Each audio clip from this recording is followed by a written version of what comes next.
Welcome to Calculus. I'm going to work a problem 3.7, number 23, the Norman window problem. Hopefully this will help you.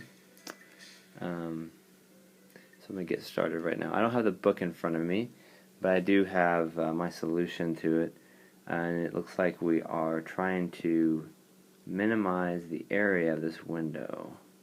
And they give us some characteristics. One of those is that this dimension down here, if I can draw that, is x, and this dimension is y. Therefore, the radius is just 1/2 x on both sides. 1/2 x, or x over 2. Okay, so if we want to minimize area, looking for that word minimize, then that's our primary equation. So the primary equation is an area. The area of this window is going to be the area of the rectangular portion plus the area of the semicircle portion. The area of the rectangular portion is just xy, while the area of the semicircle will be half the area of a circle, so not pi r squared, but 1/2 pi r squared. And r we know to be x over 2. So that's our area equation. Let's leave it there for now, but eventually we're going to, since we want to minimize or maximize area, we will want to put area in terms of one variable, not x and y. So we need another equation. We need a secondary equation. So there's probably some other information given. If you look carefully, they will give you a number, 16. That's the perimeter of the window. As I mentioned in class, the perimeter will not include that crossbar. So the perimeter is just, let's see, this is y, right? It's just two of those y's, one of the x's, and then this distance here along that part, which is really just half the circumference. I don't know why I'm using red here.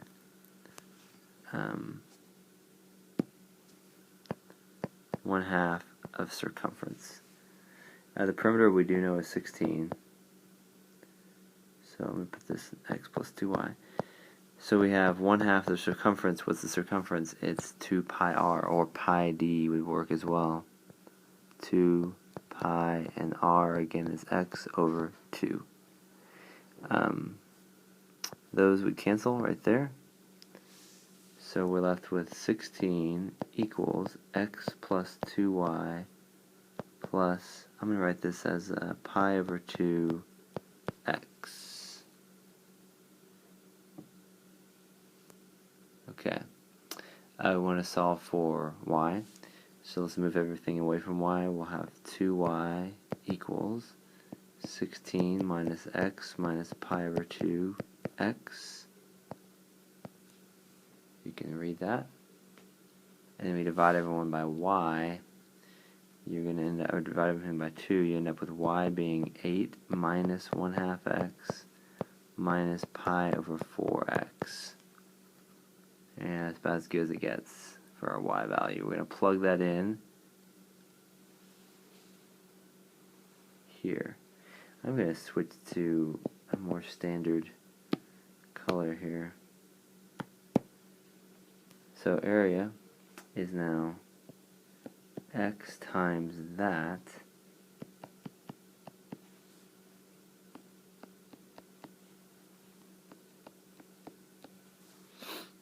and then plus 1/2 pi, I guess I could multiply this out, times x squared over 4. Let's try to get this all multiplied out into some kind of a polynomial, or not polynomial. This would be 8x minus 4x, not 8x, sorry, 8 It is 8x. 8x minus 4x squared. There's my mistake. 8x minus 4. That's wrong. Sorry, let me just start over. I've totally messed that up.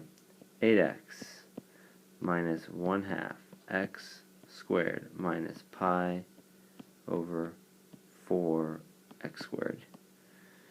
Just making sure you're paying attention. Plus pi over 8. I just combined the fractions there. Pi over 8 x squared. Well, I can combine like terms here, and of these two right here, they both have x squared, they both have pi's. So negative pi over 4 plus pi over 8 is going to be negative pi over 8. So that leaves us with 8x minus 1/2 x squared minus pi over 8 x squared. Let me check my work. Yes, okay, that's pretty good. We could combine, the last two terms. They have x squareds, but I'm not going to mess with it yet. I'm just going to take the derivative. I'm going to take the derivative with respect to x, and becomes 8 minus 1/2 times 2x to the first. That's going to be nice. Minus pi over 8 times 2x to the first. And eventually we're going to set that equal to 0. I guess we'll do it now. So this is 8 minus x minus pi over 4x equals 0. In other words, we have x plus pi over 4x. If I move them to the side, then they will become positive. 8 stays on its side, it's positive as well. How do you solve this? You factor the x out, probably the wisest move. And then we're going to divide by that value, which gives us our answer. X is 8 over 1 plus pi over 4. That's not a very good looking answer. Let's multiply everybody by 4.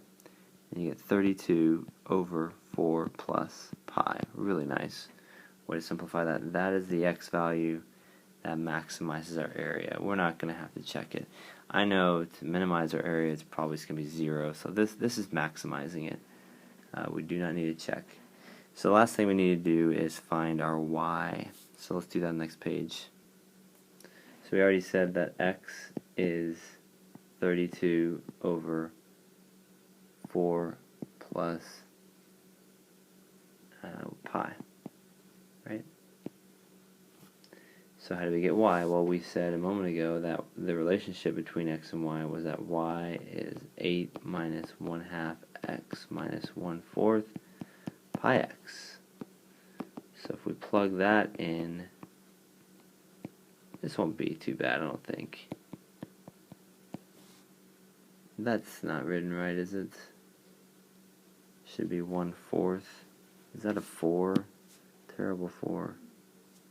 Redo that. Minus 1/4 times pi times another one of these things. But having that 32 on top will be decent. It's going to make this just 16 over 4 plus pi. And minus 8 pi over 4 plus pi. So 4 plus pi is our common denominator, right? Looks good. So I'm going to make this 8 times 4 plus pi. Put it all over 4 plus pi.